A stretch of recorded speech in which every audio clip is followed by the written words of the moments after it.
Be the guy who embraces the ugly, the miserable. Be the guy who embraces hard work, the grind. Don't be afraid of being hurt. Don't be afraid of sacrificing some blood. It's not an accident that the axiomatic Western individual is someone who was unfairly nailed to a cross and tortured. It's like, yes, right, exactly.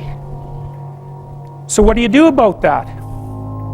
Well, I thought about that for a long time too. It's like, well, you don't get together in a damn mob, because all that does is allow you to be as horrible as you could possibly imagine and suffer from none of the consequences. That's a bad idea. So how about we don't do that?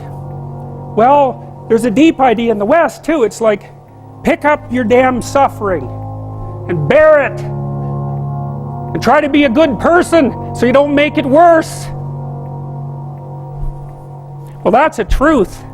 You know, I read a lot about the terrible things that people have done to each other. You just cannot even imagine it. It's so awful. So you don't want to be someone like that. Now, do you have a reason to be? Yes! You have lots of reasons to be. God, there's reasons to be resentful about your existence. Everyone you know is going to die. You know, you too.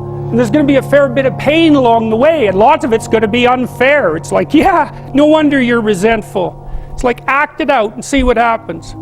You make everything you're complaining about infinitely worse.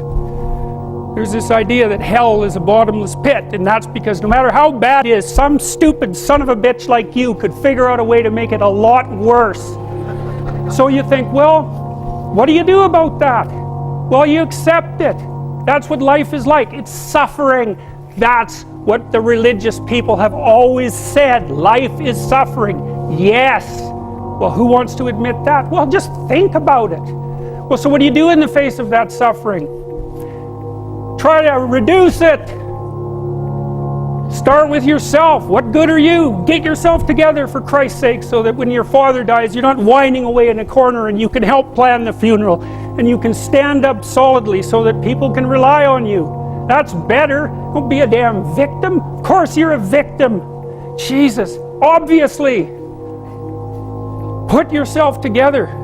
And then maybe if you put yourself together, you know how to do that. You know what's wrong with you, if you'll admit it. You know there's a few things you could, like, polish up a little bit, that you might even be able to manage in your insufficient present condition. And so you might shine yourself up a little bit, and then your eyes will be a little more open, and then you can shine yourself up a little bit more, and then maybe you could bring your family together instead of having them be the hateful, spiteful, neurotic, infighting batch that you're, like, doomed to spend Christmas with. So then you fix yourself up a little bit, kind of humbly, because, you know, God, you're a fixer-upper if there ever was one. And then you got to figure out, well, can you figure out how to make peace with your idiot brother? And probably not, because he's just as dumb as you, so how the hell are you going to manage that? And so then maybe you get somewhere that way, and your family's sort of functioning, and you find out, well, that kind of relieved a little bit of suffering, although it reduced the opportunities for spiteful revenge, and that's kind of a pain in the neck. And so then you get your family together a little bit, and you're a little clued in then, at least a bit, because you've done something difficult that's actually difficult. You're a little wiser, and so then maybe you could put a tentative finger out beyond the family and try to change some little thing without wrecking it. It's like, our society is complex, and we teach our students that they could just fix it. It's like, go fix a military helicopter and see how far you get with that. It's like, what are you going to do? You're like a chimp with a wrench. Whack! Oh, look, it's better. It's like, no, it's not better. Things are complicated, and to fix things is really hard. And you have to be like a golden tool to fix things, and you're not. So, and that's the other message of the West. It's like, how do you overcome the suffering of life? And I'm not saying it's only the message of the West.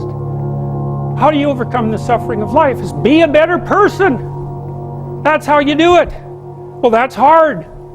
It takes responsibility. And I think, you know, if you said to someone, you want to have a meaningful life? Everything you do matters. That's the definition of a meaningful life. But everything you do matters. So you're going to have to carry that with you.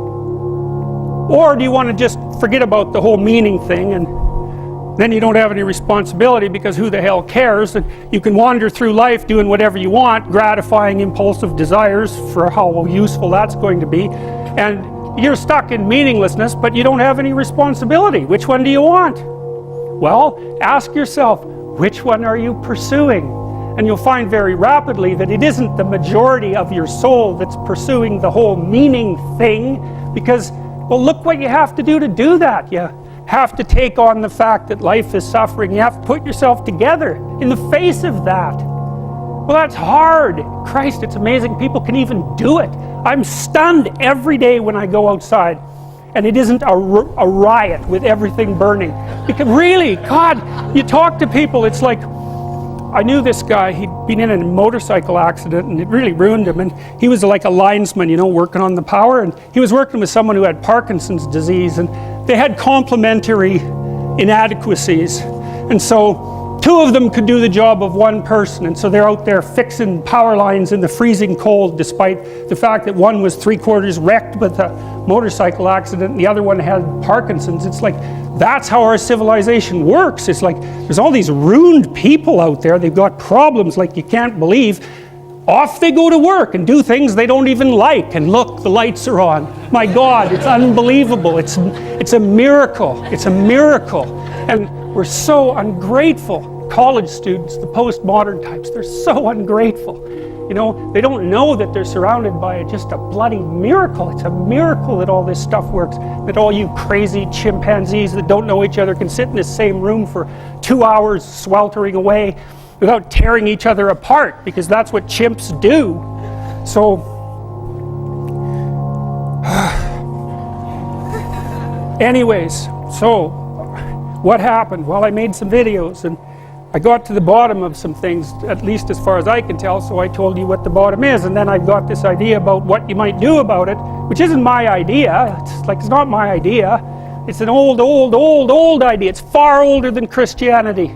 It's old. It's the oldest story of mankind. Get yourself together.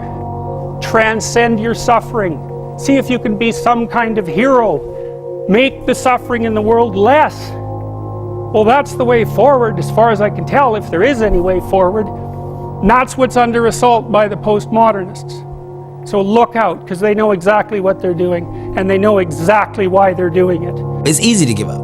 You know, Hell it's yeah. easy. It's the easiest thing in the world to do. I'm done. I ain't going. Oh yeah. I ain't gonna keep going. Yeah, I don't feel like going to work. I'm done. Yeah, man. It's easy. It's very easy. But what's hard is going, yo, yesterday I got nothing from working as hard as I could. Nothing happened from that.